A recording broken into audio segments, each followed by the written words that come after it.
Connor, before we lose sight of the story of the day, it's prosaic, but it is the story, and that's the top 25 poll by the coaches. The writers and broadcasters poll will come out a little bit closer to the season. What, if anything, caught your eye in looking at the top 25?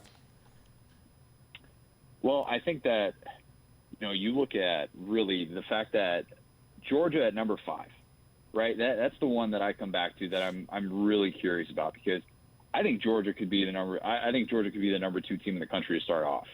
And that's where I had him in my top 25. I just look at the offensive firepower this year, and even with the loss of George Pickens, I think JT Daniels is in position to have an offensive renaissance in Athens. And so I would tend to give Georgia maybe a little bit more love. I know a lot of people are going to say you're sipping too much of the Kool-Aid, but they addressed their 2 biggest needs, arguably, in the transfer portal by going out and getting Tyke Smith from West Virginia, getting Darian Kendrick from Clemson.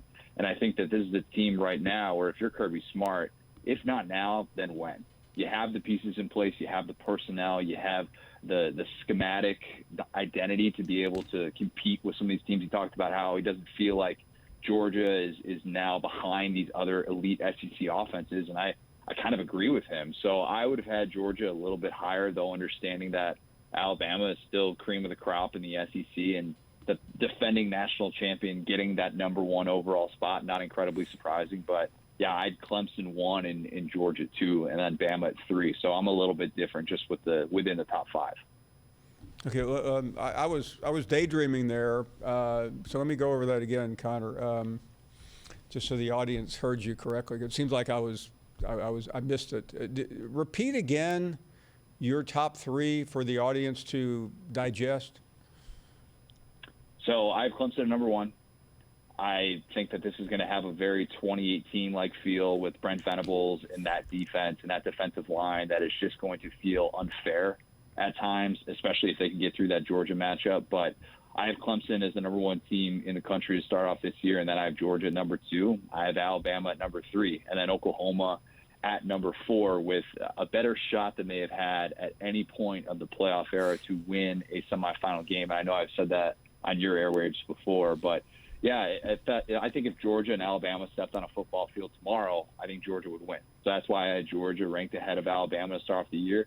Could that change in a few weeks? Absolutely. But if you're asking me to pick based on how I think those teams would match up tomorrow, then I would go with that, despite the fact that obviously Alabama is the preseason number 1, doesn't surprise anyone, defending national champs, and I think there's nothing necessarily wrong with that. I just prefer Georgia slightly more right now.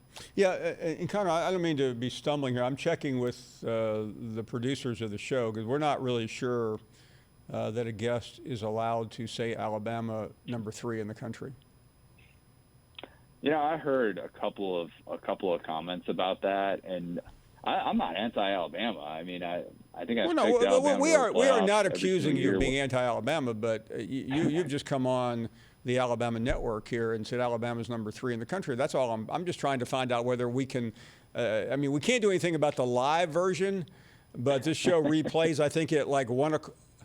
It's on demand, and I think the show replays at 1 o'clock Eastern time. So we're just trying to decide whether we're going to allow this interview to stand up for the rerun.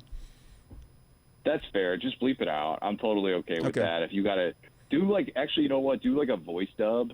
I'd like that as well. Do that to disguise my voice so that nobody has any idea, and then blur out my picture as well. Just put a random Twitter handle in there, and you guys can just go with that. Connor, it's just maybe we should get used to this. I'm sure there'll come a day, maybe it's 2025 or 2030 or 40 or 50 when Alabama won't be ranked number 1. It just doesn't seem like we're prepared for it right now. Yeah, it's one of those things where if you're predicting the demise of Nick Saban, I don't really know what you're doing. I mean, it seems inevitable at this point that he's going to be fine even when the robots take over. I firmly believe that Nick Saban is now in better shape to coach until he's 80 than what I would have said if you had asked me 2 years ago. I just think that the offensive revival that we've seen at Alabama the last couple years especially has really kind of changed his trajectory where I thought the next chapter of his career would be. I'm not betting against Alabama to have a ton of success this year. I think that what is really difficult, though, and I don't factor this into preseason rankings. I don't think that rankings should be determined based on schedule. These are two separate things.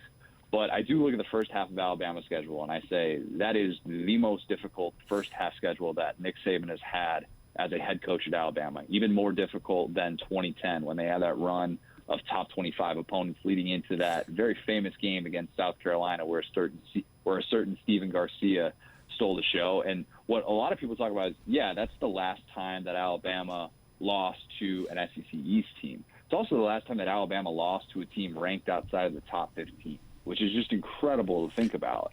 And so this year, you look at that front half schedule, and it's brutal. It's absolutely brutal. You face 3 teams away from home who very likely are going to start off in the top 15. I mean, they're all in the top 11 of the coaches poll, where you're facing I guess Miami is 16, but Miami starting off in a neutral site. I'm not betting against Saban there, but then you have to go to Texas A&M, and you have you're on the road at Florida and what's going to be an incredible atmosphere at the Swamp. So, I think it's just going to be a really difficult front half schedule. And if Alabama somehow gets out unscathed, going into the SEC championship, that would be the ultimate feather in a cap that obviously, has plenty of them at this point.